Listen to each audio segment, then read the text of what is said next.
Hai, Assalamualaikum dan salam sejahtera.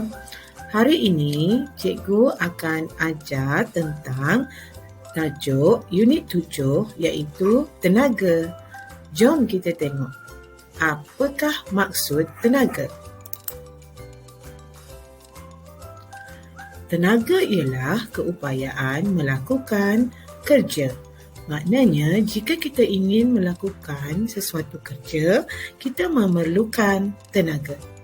Seterusnya, kita lihat apakah sumber-sumber tenaga. Sumber-sumber tenaga yang kamu lihat di sini ada 7 semuanya, iaitu matahari, angin, air, nuklear, bahan api fosil, biojisim dan juga ombak.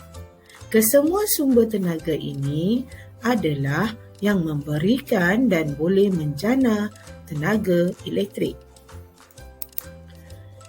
Cikgu akan kupas satu persatu. Yang pertama iaitu sumber tenaga daripada matahari. Matahari merupakan sumber tenaga yang paling utama. Tenaga matahari digunakan untuk menjana elektrik melalui panel suria. Jika kamu lihat gambar di sini, ini ialah satu contoh gambar matahari dan satu lagi ialah panel suria yang terdapat di bumbung rumah. Sumber tenaga yang kedua ialah air. Air yang mengalir menggerakkan turbin empangan untuk menjanakan elektrik. Turbin di empangan ini akan berpusing dan akan mengeluarkan elektromagnet dan menghasilkan tenaga elektrik. Seterusnya iaitu sumber tenaga yang ketiga ialah angin. Angin yang bertiup menggerakkan kincir angin untuk menjanakan elektrik. Jika kamu lihat dalam gambar ini, pernah tak kamu lihat kincir angin seperti ini? Kincir angin seperti ini tidak terdapat di negara kita kerana ia memerlukan kawasan yang luas untuk membina kincir angin seperti ini dan kawasan itu perlulah mempunyai tiupan angin yang banyak. Bagi sumber tenaga yang keempat iaitu ombak. Ombak pula dia menggerakkan turbin di dalam laut untuk menjana elektrik. Perhatikan gambar turbin yang berada di dasar laut ini. Turbin ini akan bergerak selepas dipukul ombak untuk menjana elektrik.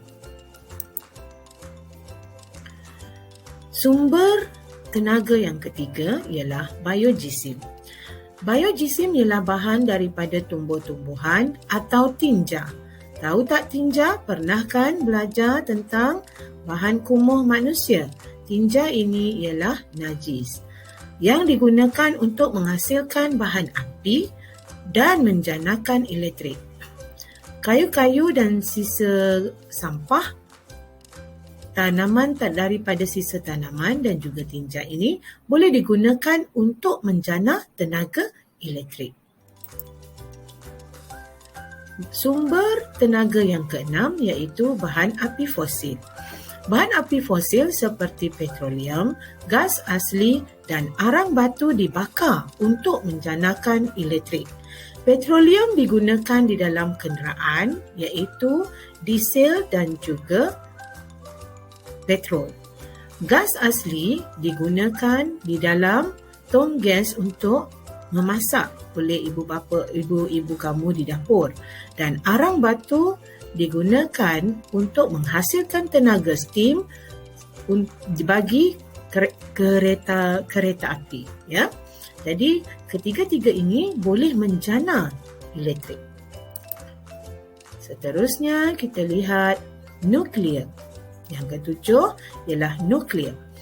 Bahan nuklear ini seperti uranium digunakan untuk menjana elektrik di stesen jana kuasa nuklear. Di negara kita terdapat satu tempat nuklear iaitu di Kuantan, Pahang, ya, baru dibina. Okey, yang cikgu terangkan tadi semuanya berada di sini. Dan kamu perhatikan apakah yang cikgu tidak terangkan, iaitu geoterma. Okey, kamu perhatikan geoterma ini dan kamu cari maklumatnya di dalam buku teks. Boleh tak kamu beritahu cikgu apakah geoterma yang terdapat di dalam buku teks tersebut? Seterusnya, cikgu akan terangkan lagi tentang sumber tenaga boleh dibaharui. Kamu boleh lihat muka surat 134. Apakah sumber tenaga boleh dibaharui? Sumber tenaga yang boleh dijana secara berterusan. Maknanya, sumber tenaga ini boleh diguna tanpa habis. Boleh kita guna. Contohnya ialah matahari. Matahari sentiasa ada dan kita boleh gunanya secara berterusan. Begitu juga dengan ombak, biojisim, angin dan juga air. Seterusnya, tahukah kamu apakah sumber tenaga yang tidak boleh diperbaharui? Sumber tenaga yang tidak boleh dibaharui seperti bahan nuklear dan juga bahan api fosil. Bahan api fosil ini ada 3 jenis, iaitu arang batu, gas asli dan juga petroleum. Maksud sumber tenaga tidak boleh dibaharui ialah sumber tenaga yang terhad dan tidak boleh dijana semula. Ini bermakna selepas kita menggunakan sumber tenaga ini tidak boleh diguna lagi. Seterusnya, tugasan untuk kamu. Saya nak kamu bina. Pertama, kamu bina peta item sumber tenaga. Dan yang kedua, kamu bina peta item tentang sumber tenaga yang dibaharui dan juga sumber tenaga tidak boleh dibaharui. Okey, itu sahaja. Cikgu tunggu kamu. Kamu siapkan dahulu peta item, kedua peta item ini dan kamu boleh tunjuk pada cikgu. Terima kasih semua.